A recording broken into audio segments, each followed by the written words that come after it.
Welcome, friends, to Beyond the Crucible, the podcast that dares to talk about setback and failure. But it's not so we can commiserate. It's so we can elevate. I'm Gary Schneeberger, the co-host of the show, and our mission today, I always want to say, should we choose to accept it? We do choose to accept it. Our mission today is to offer you the hope that your Crucible experiences, those challenges and trials you faced or are facing right now, don't define you. They refine you. They did not happen to you. They happened for you. And no one I know knows that better than the founder of Beyond the Crucible, the host of this podcast, and my friend Warwick Fairfax. Warwick, we were talking a bit before we hit record here that we've watched this particular movie that we're going to talk about as part of our summer series lots of times, but never quite with this perspective. So I think we're going to have a pretty fun time today. Absolutely. It'll be fun. And I have a feeling it'll be a very interesting discussion. It will be, one might say, wonderful. It'll be a wonderful discussion. Indeed. I say that, folks, because we are in the midst of our summer series called Classic Films, Classic Crucibles. This is part 5 of that series. And we are focusing today on the movie It's a Wonderful Life.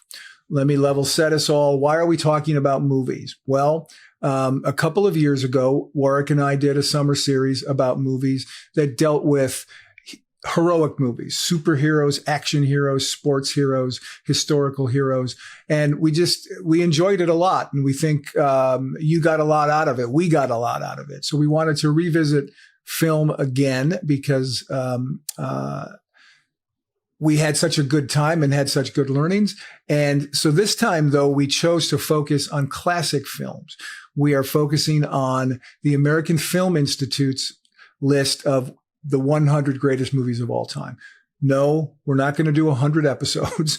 We're going to do 9. We're picking just some of the ones that we like the best, some of the ones we think offer the best Crucible lessons, because the series is called, indeed, Classic Films, Classic Crucible Lessons. So this time we've chosen the 20th film on AFI's list, and that, as I've said, is It's a Wonderful Life. So, Warwick, I'm going to ask you the question I ask you all the time when we start this off.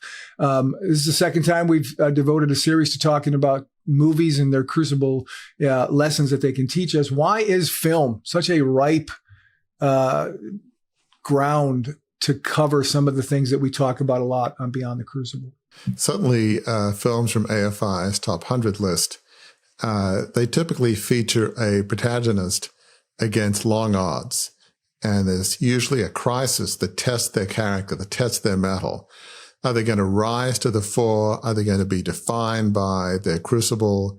Are they going to rise above it? Are they going to learn some lessons from their crucible? So that's why classic films is such a rich ground to have our discussions on Beyond the Crucible, because I feel like we can all learn a lot from how the main character faces their crisis and their crucible, how they bounce back, if they bounce back, and what they learn from it.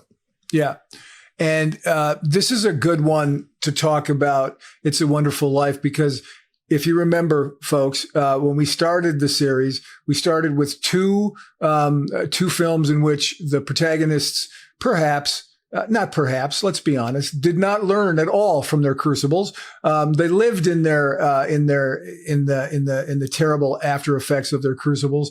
And it wasn't a downer, but it wasn't the typical kind of conversation we have. Good news here on the 5th episode of this series is we've now done more. We're going to have done more of the traditional kind of movies, like Warwick explained, where they learn lessons from their crucibles and then they use that to march out to live a life of significance. And the thing about It's a Wonderful Life, Warwick, as we start to talk about it, that intrigued me is the movie opens on a bit of a cliffhanger. There's a series of voiceovers. We don't see anybody, but we hear their voices, and they're all praying to God for guidance and assistance to someone named George Bailey. And that indicates 2 things. One, whoever George Bailey is, he's in trouble. And 2, he's well-liked, beloved even by a lot of people, because there's a lot of people who are praying for God to help George Bailey out of whatever jam he's in, which we don't know yet. These prayers of families and friends of family and friends reach heaven, where guardian angel second class, Clarence Oddbody, is assigned to save George in order to earn his wings, not George's wings, Clarence's wings. Clarence has been an angel for a while. He's a couple hundred years old, and he's just always missed out on earning his wings. But we don't know what's happened to George, only that he is, as one of the angels says, discouraged, which is worse than sick. Let's land on that just for a second. Discouraged, which is worse than sick. So, Warwick, we often talk on the show about crucibles like physical trauma, the loss of a loved one. But here it's a bit different. Here, this crucible is something that's been a lifetime in the making for George Bailey. It gets so bad that George winds up contemplating suicide. Now, let's just consider that for a second. This movie was made in the late 40s. Suicide wasn't something that showed itself up on film in those days. So that's a pretty difficult crucible to bring up in a film of any kind of film, but certainly one in the 1940s. So talk a bit about how this crucible has indeed been a lifetime in the making. I think of it as it's a crucible of 1,000 paper cuts for George Bailey, right? It's not one big thing that happens. It's a series of things that happen. That's the crucible writ large that George Bailey goes through, isn't it? Yeah, absolutely, Gary. I mean, this is really a different kind of a story. We've often spoken on Beyond the Crucible about crucibles involving physical challenge, the death of a loved one, abuse. I mean, searing crucibles that are defined by somebody's worst day. This is something that's different. This is a story of George Bailey, who really hasn't had that bad a life. I mean, he had loving parents, family, uncle that he's close to, but we find that throughout the movie that he's wrestling with his identity. He feels trapped in a certain path that he desperately wants to get out of. It feels like prison to him. And so for reasons that we'll see here in a bit, he's reached a breaking point. It's got so bad, this struggle with his identity, the struggle with, I do not want to live this life anymore. I've had it. This is the last straw. That he's actually contemplating ending his life. And, you know, we'll see there are beats that lead up to this that make it somewhat understandable why he's actually contemplating suicide. But what's led up to this moment in the years leading up to, the time when he's contemplating suicide is a life of wrestling with identity, is a life wrestling with, I so don't want to lead this life. I want a different path. Let me out. I feel trapped. I feel like I'm in prison.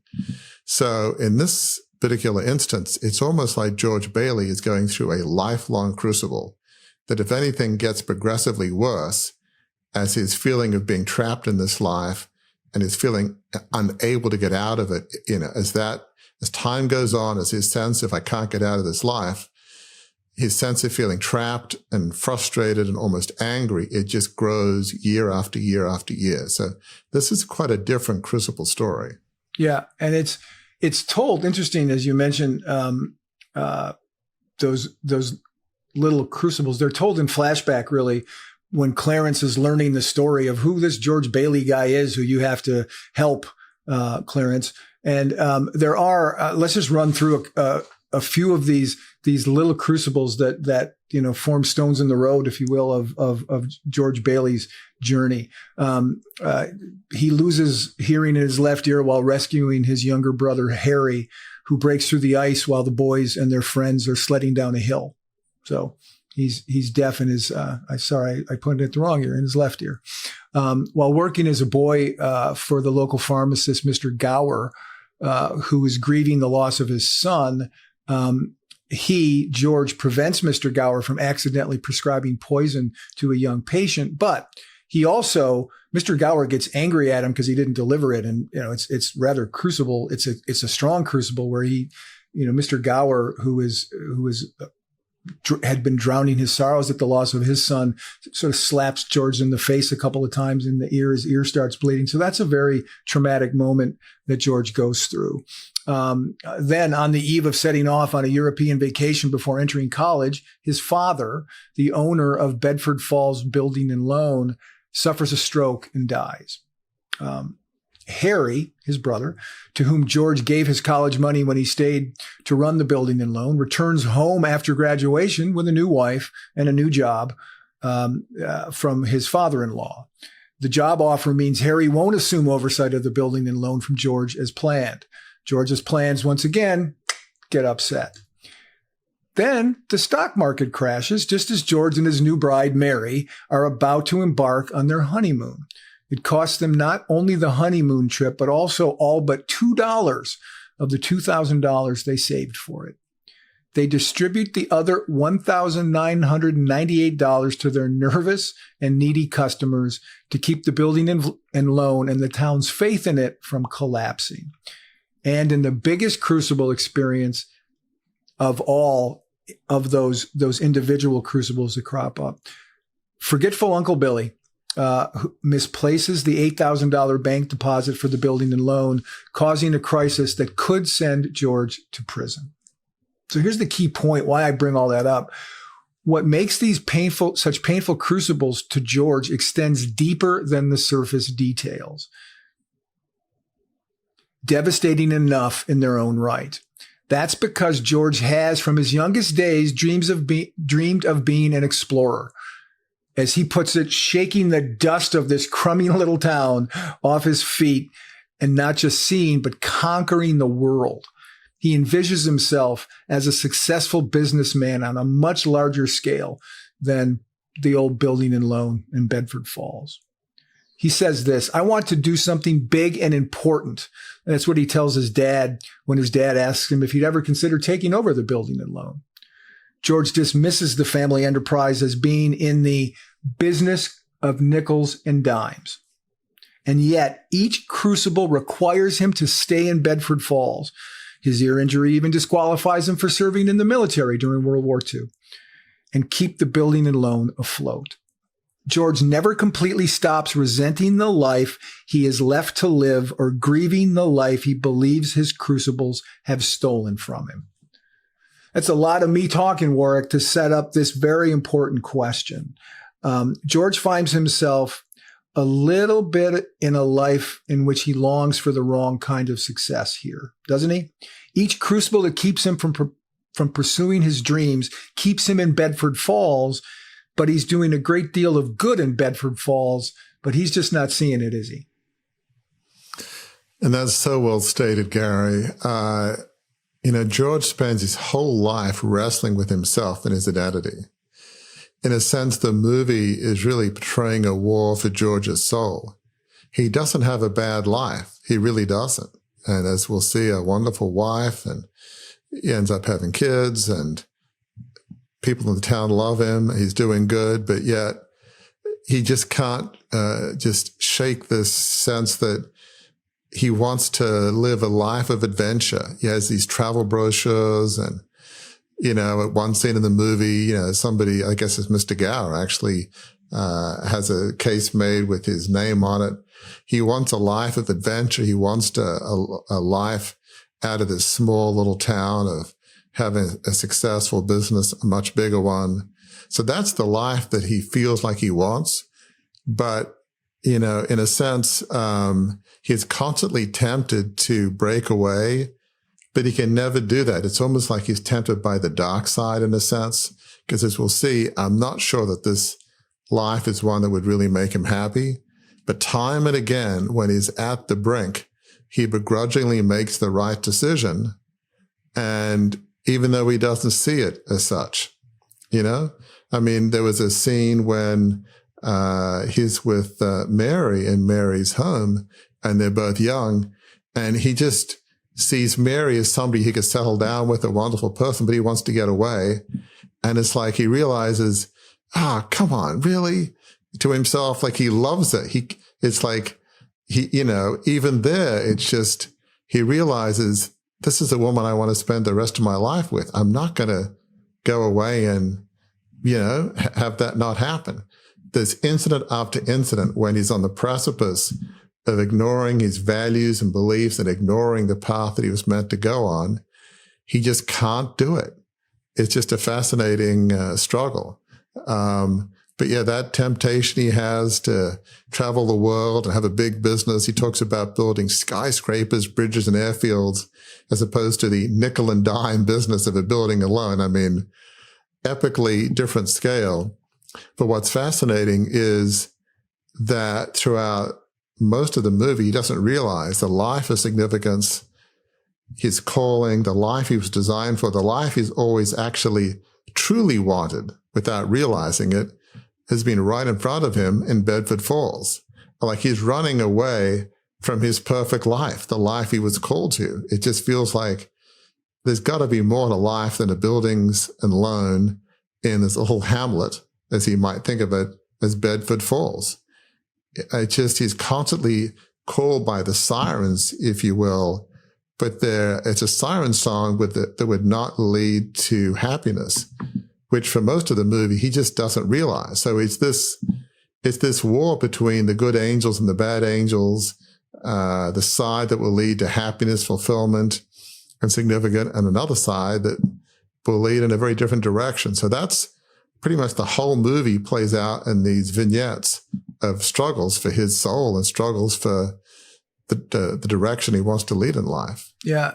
And it's interesting. I hadn't thought about it till you started saying that. Again, great thing about these shows is that we've talked about this a lot. We watch the movies and now I'm like, oh, wait a minute. I just picked up a thing I hadn't thought of before. As you're talking about that, about what he was like as he almost joined the dark side, it's safe to say for most of this movie, George Bailey isn't very happy. He doesn't look or speak very happy. And what makes that stand out for me, the thing that I think of all the characters in this movie, for the majority of the running time, the two most unhappy characters, one would be George Bailey. Who would be the second one who's unhappy? Well, that would be, I think, Mr. Potter. It would. Sense. Isn't that fascinating? And it's fascinating to me because that's right. He wants the business and the success. And Mr. Potter is emblematic of that. He's the example of that in Bedford Falls. But George can't see that going in that direction could lead to, heaven forbid, becoming Mr. Potter, who is, as George calls him, a twisted old man or something along those lines. So it's interesting that he never makes that connection. Well, it's a great point. And Mr. Potter spends his whole life purposely trying to make people's lives miserable. He's, sets up these slums where people will, be forced to rent, and he wants to just grind everybody into the dust. He wants to, take his competition, the buildings and loan, the Bailey buildings and loan. He wants to take that out of business because that's his main competition. He pretty much owns everything else. So for him to really take people's lives to a higher level of misery, he needs to take the competition out. It just seems like that's I'm not even sure that Mr. Potter realizes his overt goal is to, yes, make lots of money, but to make people's lives a misery. But yet making people's lives miserable doesn't actually make you filled with joy and fulfillment. It's just not possible as a human being. But Mr. Potter is trapped in his own self-imposed cage of success, but of misery. I mean, who likes Mr. Potter? Nobody. So he's certainly not happy, but he can't see that he's made himself his own prison. Right. But you're right, is that if George isn't careful, if he goes down that other path, he could truly become a Mr. Potter, and nobody wants to be Mr. Potter. No. And it's interesting. If we would have focused this episode on Mr. Potter, it would have been like our first two episodes, Citizen Kane and The Godfather, right? Not much redemptive Very stuff true. going on there. So, No. that is, and this is a good point then to talk about, right? You mentioned it, in answer to my last question. Through the thick of the plot of It's a Wonderful Life, George continues to do the right thing, even as he dreams of doing something different. He is living out a vision for a life of significance without realizing it. And I'm just going to stop there and say, we realize as we were talking about this, we've never done a crucible like this before. We've never talked to anyone who lived out a life of significance without realizing it, and let alone understanding it. Yes, it's clear he finds real joy in his family life and doing good deeds for the community, but in his heart there remains this gnawing feeling that he is not doing what he believes he was created to do. It takes the searing fire of his final crucible, caused by Uncle Billy's mistake of losing that $8,000, for him to see that he's already living a wonderful life, even without the exotic vacations to faraway lands and having a thriving conglomerate of a business. More importantly, he sees that he is living precisely the life he was intended to live, and that he's doing something plenty big. With the panic that rises when Uncle Billy loses $8,000, George reaches the end of his rope. He behaves like far too many of us do in the most trying times of our lives. He gets mad at his family. He berates strangers, drowns his sorrow in self-pity and more drinks than he needs.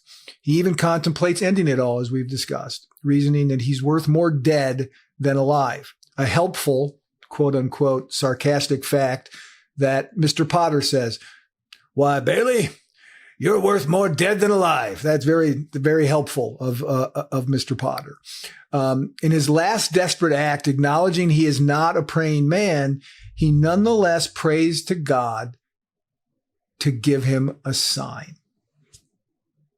Warwick, what's behind the crucible that George Bailey is experiencing here? Because the movie all sort of rolls up into this moment. This is the major crucible of It's a Wonderful Life. What's he going through? I think it's like the last straw, one bridge too far, this death of 1,000 cuts. I mean, this particular crucible at the end is huge. Uncle Billy loses the $8,000 deposit he gets sort of, wrapped up in a newspaper that Mr. Potter happens to be there as he's trying to deposit it. And Mr. Potter, of course, is thinking, oh, joy, great. I can finally get rid of the hated Bailey Buildings and Loan. So, obviously Mr. Potter's not going to bail him out. And there happens to be a bank examiner in town looking at the books. So where's this $8,000 gone? Is it gone into their pockets? Have they been, taking stuff from the till? This could land them and George is the head of the bank in prison. So it's sort of a big deal, and it could, just put the whole thing, whole company under. But, throughout his whole life, he'd planned to get out of Bedford Falls and the Building Savings and Loan. He'd planned to travel the world and go to college. As we've heard, on the eve of leaving to, go on this world trip in college, his dad has a stroke and dies. The only way the building and loan can survive, and the board basically tells George this at the time, is if you stay, then the company will continue. If it doesn't, it probably would have ended up in Mr. Potter's hands. He happened to be on the board at the time for a variety of circumstances. So it was another case of seriously, he knows what the right thing to do is, and he does it. Begrudgingly, he stays. That's, a big cut. And then Harry comes home from college, and as we've heard, he gets married, has his job offer from his father-in-law. The plan was, Harry comes back, then George goes to college. Well, that's not happening. So, cut number two. As we've heard, George and Mary get married. They're about to go to New York for a wonderful honeymoon. They have a wad of cash. And then they see that there's a run on the bank. So George gets out of the car and uses his own money to stop the run on the bank. Forget the nice honeymoon. It's just, it seems like no matter what George tries to do, he cannot escape his fate. Right. It's like these movies in which like in the Twilight Zone, where you try to leave town and you can never leave town. You just keep coming back into it. I think there was an episode way back that was like that. It just feels like this surreal movie in which you cannot leave the town and you cannot leave the business no matter what. And it's just frustrating him. He wants this life of adventure, this large business, But ironically, given his values, I guess he doesn't realize that this alternate life would probably, give him a life of misery. As you well say, Gary, probably have him end up being as Mr. Potter. And I'm not even sure that he's as much of an entrepreneur as he thinks. There's one point in the movie when he hadn't been there that long, when his good buddy from school, from high school, Sam Wainwright, says, I've got this great idea that's come up. It's this plastic business. It could be the wave of the future. He says, no, I'm not doing something like that. If he was an entrepreneur, he would have said, okay, I'll give you something. But, he won't do it. Of course, Sam Wainwright ends up being a colossally successful business person. And after World War II, with plastics as part of the war industry, he's unbelievably wealthy. So, even the image he has of himself as this entrepreneur business person, the movie seems to imply that may not be the case. It may not be his inherent wiring, ironically, this alternate reality that he wants to go down. So it's ironic that this life of joy and fulfillment, it's been in front of him his whole life. He is living a life of significance without really realizing it. So I think what this movie makes clear is we've got to be clear about what we really want, not what we think we really want. Sometimes we say, oh, I want this, that, and the other. And our family, our spouse, our close friends might think, really? Because I really don't think that's what you want. But typically, we don't want to hear that when people say that. So, I think what this movie shows is that joy and fulfillment, it doesn't come from adventure and success alone. It comes from helping other people and having a higher purpose. And importantly, it's not about the size of the vision or the size of the impact. That has little to do with our sense of fulfillment or joy. So somehow, you've got George Bailey all hung up about the size. He's not really thinking of a sense of purpose and impact for the world on a grand scale for good. He's just thinking about money, success, fame, adventure. That's the siren song. But he can't really bring himself to do it because that's not the real George Bailey.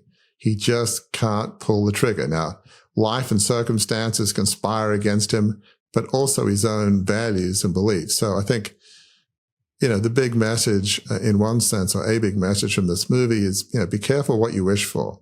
Sometimes what you wish for is not really what you truly want. And so George Bailey is a cautionary tale. You can spend your whole life being frustrated at your life without thinking, maybe my life isn't so bad. Maybe this is the life I was called to. And maybe if I'd stop and think about it, maybe there's plenty of joy and fulfillment to be had and significance to be had in the life I'm leading. And so that's why this is a very different movie and a very different story than I think we've ever discussed before. Yeah. And it's interesting, your points about George not, he's not seeing it, right? It's there. We're all seeing it as moviegoers, right? We're watching the movie going, well, look at George is and all the people are so happy and everybody prayed for him at the beginning and George is not seeing that. And one of the things that I think the director, Frank Capra, did so well here is there's a scene inside the building and loan when the run on the banks happens. And we see a wall that has a picture of George's father on it. And underneath that picture is just a sign, a saying sign, an inspirational quote that people put up on their walls all the time. But this one says this: all you can take with you is that which you've given away. That's the motto we're led to believe, seems pretty clearly, that George's father had. All you can take with you is that which you give away. George is living that out, right? We see all these scenes of just how changed the lives are of the folks who have been able to afford a nice home through the building and loan. They all live in an area that other people who have built their homes through the help of the building and loan have built. George is living this. He sees this every day, right? If he doesn't see it, it's there every day. He's in the office under that picture of his father, but he never really processes that truth, even though he's living that truth, which is, to your point, Warwick, so fascinating. We've never talked about this before. He's unaware of the truth that all you can take with you is that which you're giving away, while at the same time, he's actually doing it. It's just fascinating to me how that all plays out. Yeah, it's such a good point, Gary. What's interesting is when you look at the life that George Bailey is leading, helping to found Bailey Park, which is a housing development, a really nice one for people in Bedford Falls. He's giving them great loans. It's really affordable housing, but affordably nice housing. Meanwhile, Potter is building slums and having people rent. So, one is so much nicer than the other, but he's not realizing he's making a significant difference in people's lives. And there's an earlier scene when he loves his dad and admires him, but just feels like it's a nickel and dime business. And look, he admires his dad's character, but is just thinking, oh, this is not the life for me. And, later on, George does say, look, I love my dad, but he really wasn't much of a business person. And that may be true. And the irony is George has every bit as much of his dad's character, but is actually probably a pretty decent business person. And we see a scene in which Mr. Potter pretty much admits as much, that you're intelligent. And, Mr. Potter didn't have a whole lot of respect for George's dad. I mean, he, in some weird way, he respects his dad's character, at least he claims kind of to. Whether that's a throwaway line, it's hard to know. But in terms of his dad's business acumen, no. I mean, Mr. Potter almost sneers down, his glasses as he thinks about George's dad. It's like he has little respect for George's dad's business acumen. So it's kind of ironic that while George, he respects his dad, but thinks, my dad he's not playing in the big leagues. He's not a really good business person. But what he doesn't fully appreciate is he's spending his whole life living his dad's legacy, which is his own legacy, to treat people well and care for the people of Bedford Falls. He's got a lot more of his dad in him than I think he wants to admit. Absolutely. Or that he's even capable of admitting, because he's so focused on these things that he thinks he wants, right? I want this, I want this. And, of and by themselves, the things that he wants aren't, wanting to have adventure, wanting to go to college, wanting to take vacations, wanting to build things that can help. That's legit. That's not selfish like Potter is, and yet he just can't see it.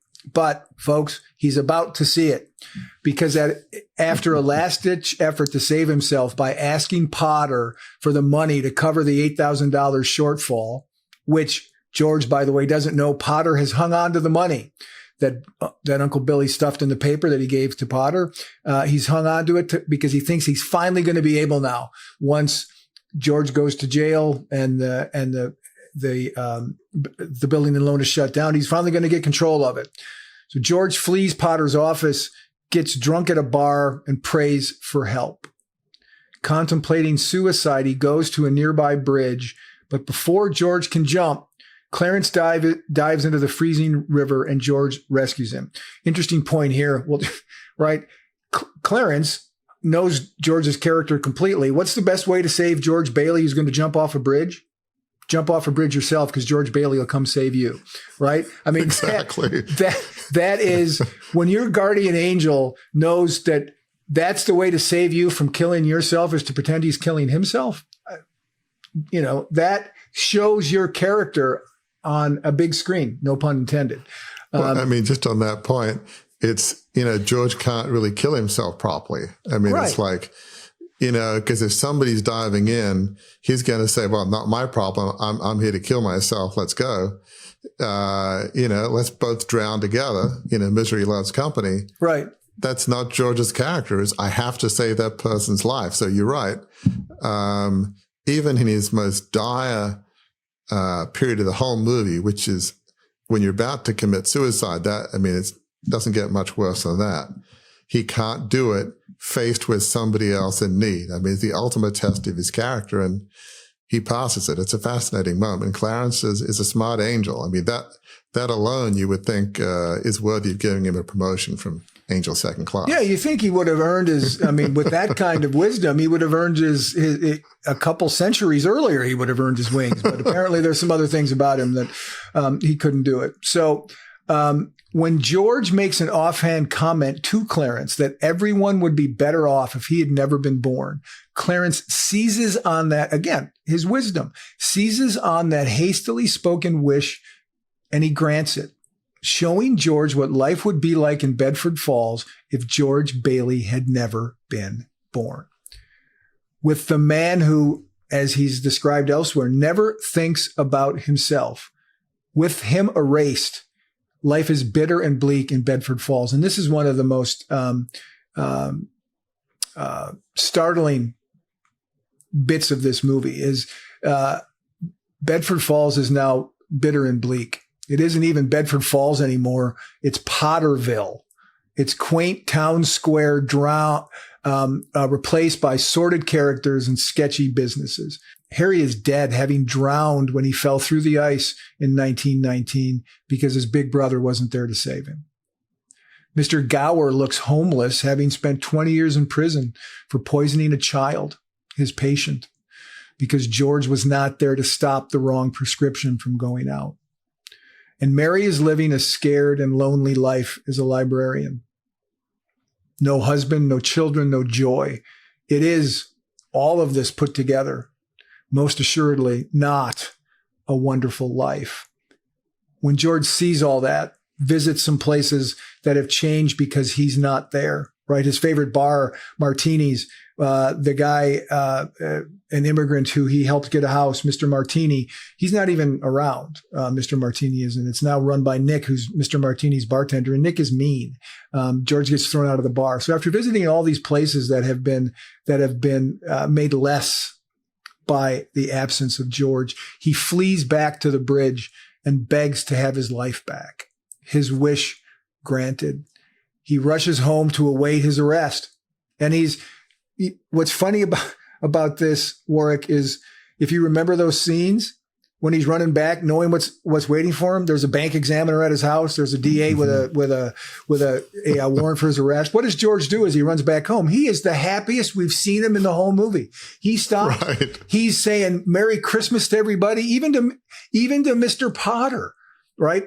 The point we made earlier about how he's the second most unhappy person in this film. Here, when he gets his life reinstated, even before he knows what that new life's going to turn out to be, he's happy. He's overjoyed as he runs back to his home. And what he doesn't know when he gets home is that Mary and Billy have rallied the townspeople who donate more than enough money to replace the missing money that Uncle Billy lost. Harry arrives and toasts George as the richest man in town. Me talking about that celebratory moment does not get anywhere near to doing it justice. So let's give it a listen and a watch.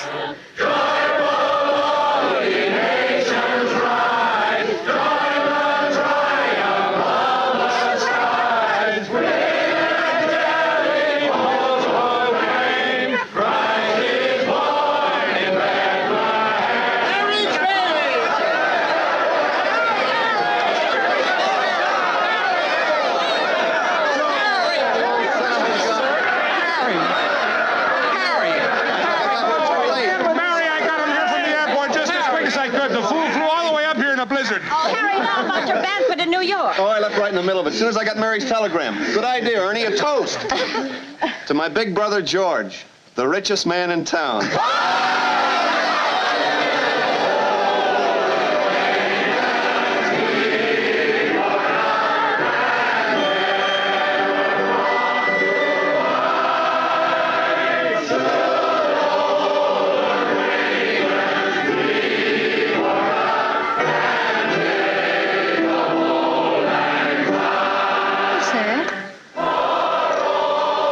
Christmas present from a very dear friend of mine. Look, Daddy, teacher says every time a bell rings, an angel gets his wings. That's right. That's right.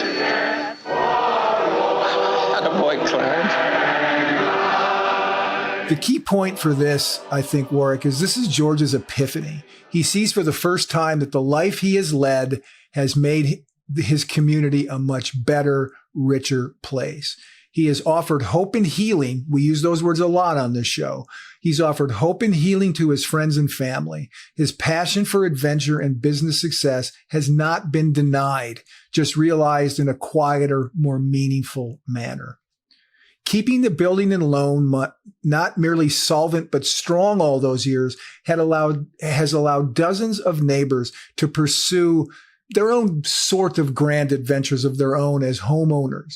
He has not, as Potter barks at him, been trapped into frittering his life away. He has put the needs of others ahead of his own to achieve life-altering impact. He has learned in both his head and his heart the truth that every life lived has the potential to be significant. As Clarence puts it in one of the movie's memorable lines, he tells George this: "Strange, isn't it? Each man's life touches so many other lives, and when he isn't around, he leaves an awful hole, doesn't he?" What lessons, Warwick, are there for us as we ride out our own Crucible experiences in what Clarence shows George about the value of his seemingly small life, which is anything, seemingly small, but not small? What lessons can we learn from that? You know, sometimes we think that we're leading a small life with little impact and no one would really care if we didn't exist.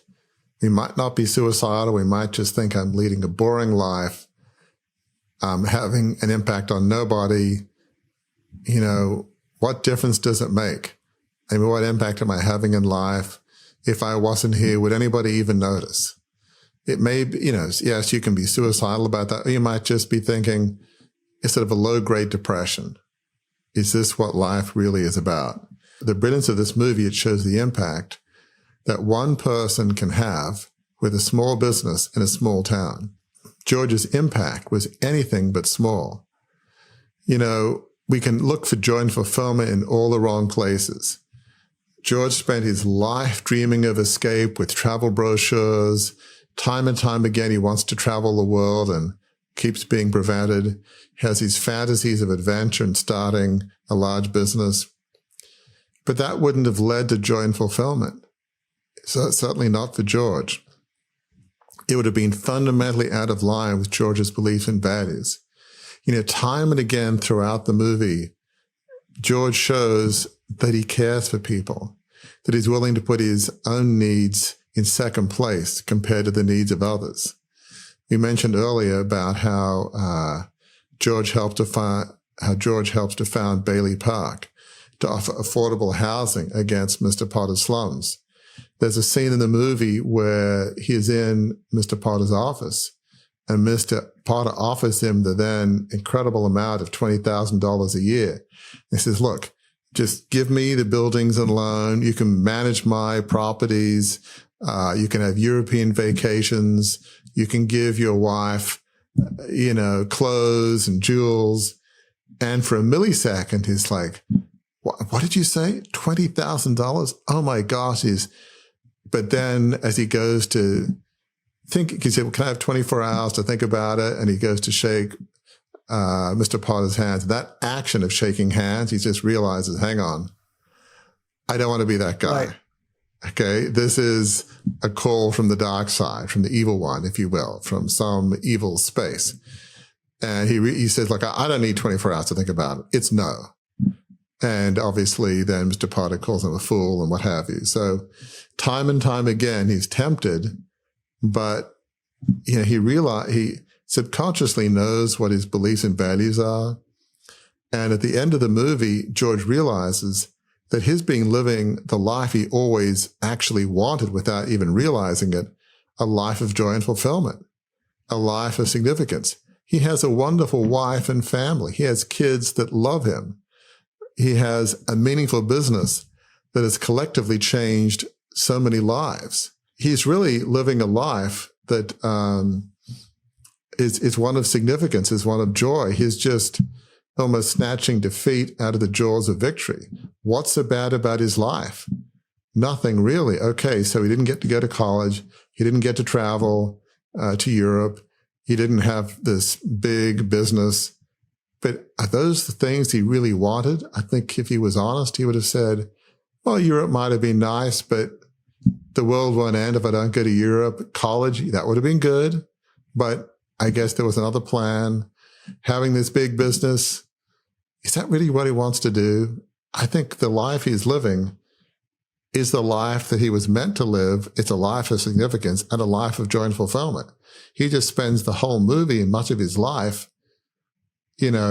wrestling with his soul, struggling with the fact that he has a good life. He just cannot admit it to himself. And fortunately, he doesn't do lasting damage to his marriage, his family, because time and again, when he could have made searing, significant mistakes, he can't help himself from not making those mistakes. His values and beliefs, even without him realizing it, keep him guided on the path that he was meant to lead. That's a fascinating subtext of the whole plot. It's not like this guy has tremendous falls and makes tremendous mistakes.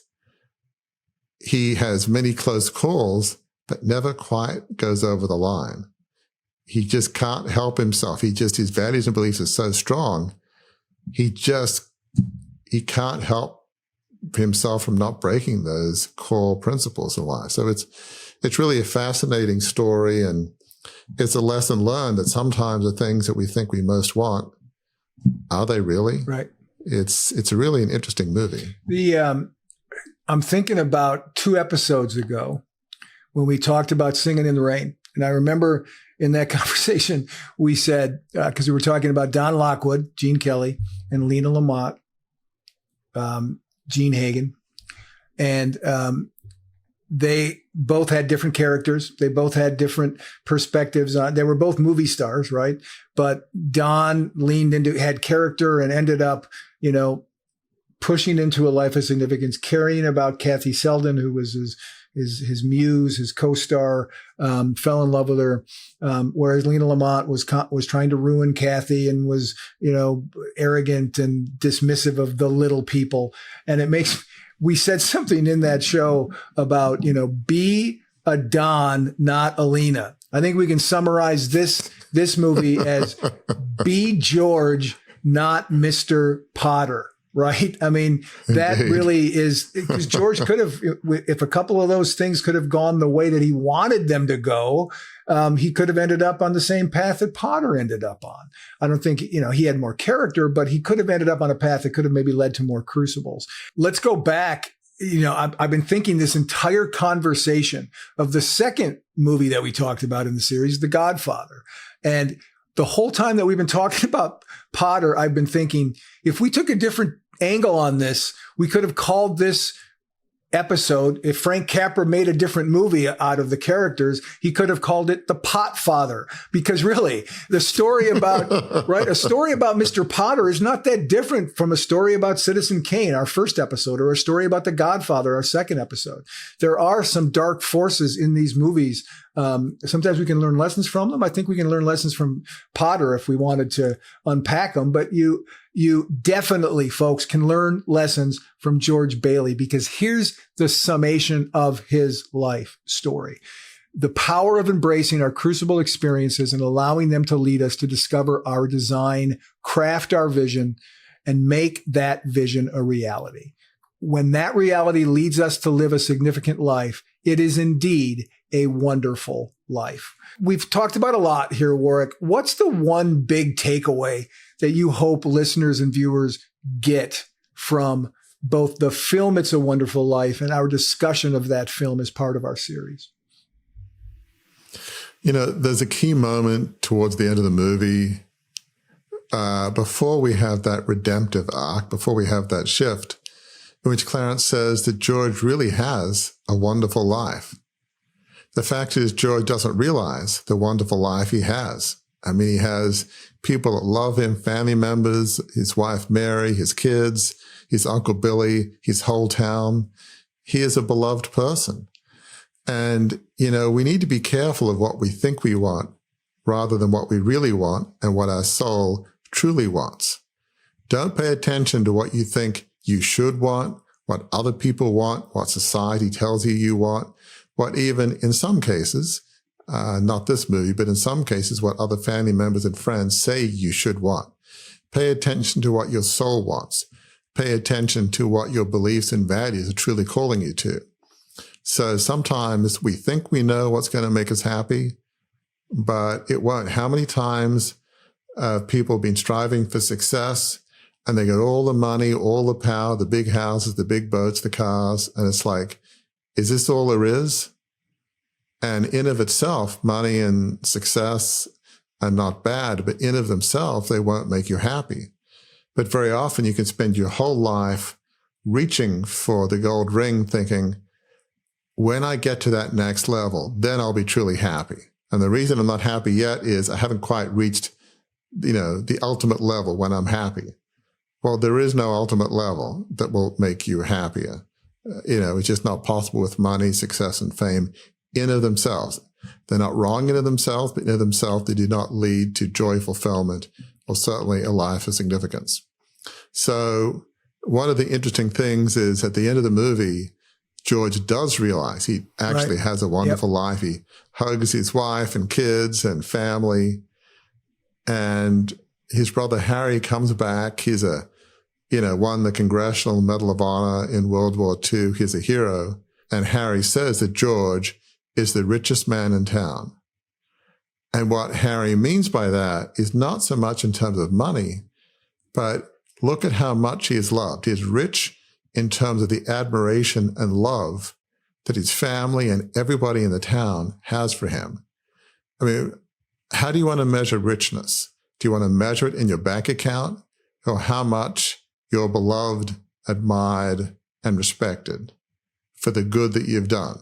At the end of the day, when we talk about legacy and what you want said at your funeral, wouldn't you rather have somebody say, well, let's talk about the ledger of this person's bank account, or let's talk about this person's character and how much they're loved?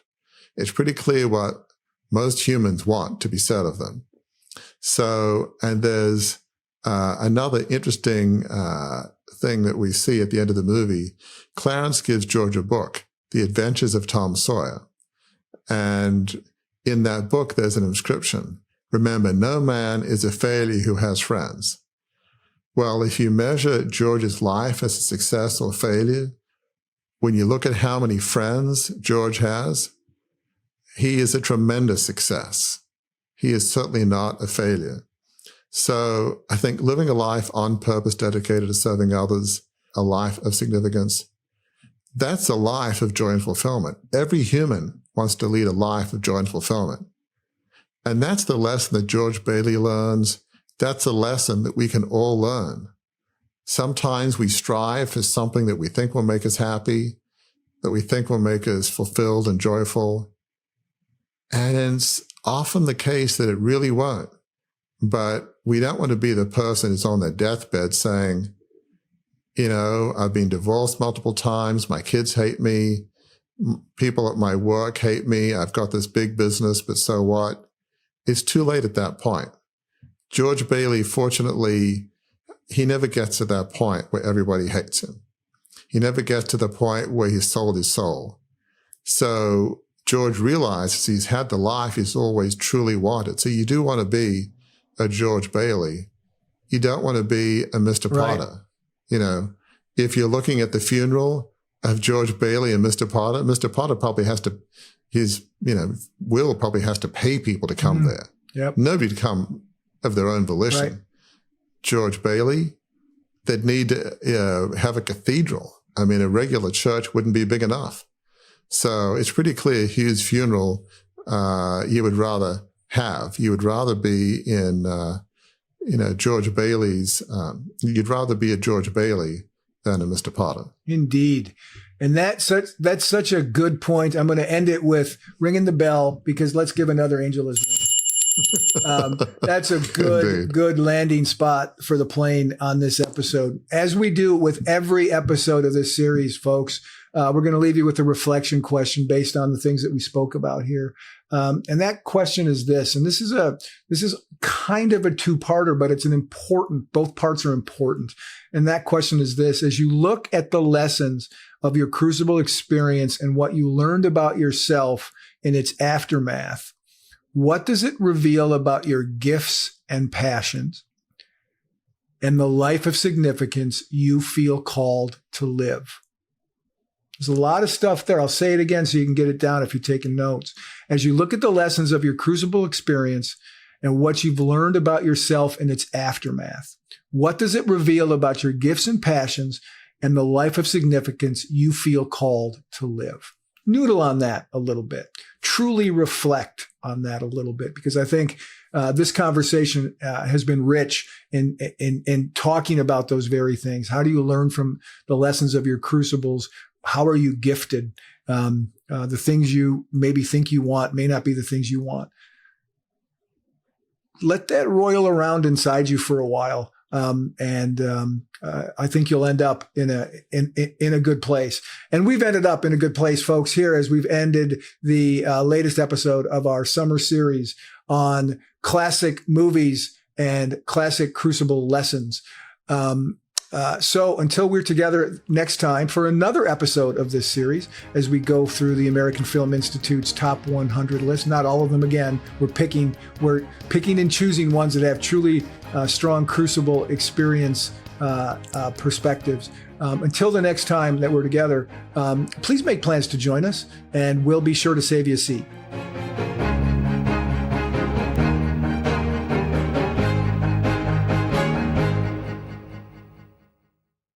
Welcome to a journey of transformation with the Beyond the Crucible assessment. Unlike any other, this tool is designed to guide you from adversity to achievement. As you answer a few insightful questions, you won't just find a label like the helper or the individualist. Instead, you'll uncover your unique position in the journey of resilience. This assessment reveals where you stand today, the direction you should aim for, and crucially, the steps to get there. It's more than an assessment. It's a roadmap to a life of significance. Ready? Visit beyondthecrucible.com. Take the free assessment and start charting your course to a life of significance today.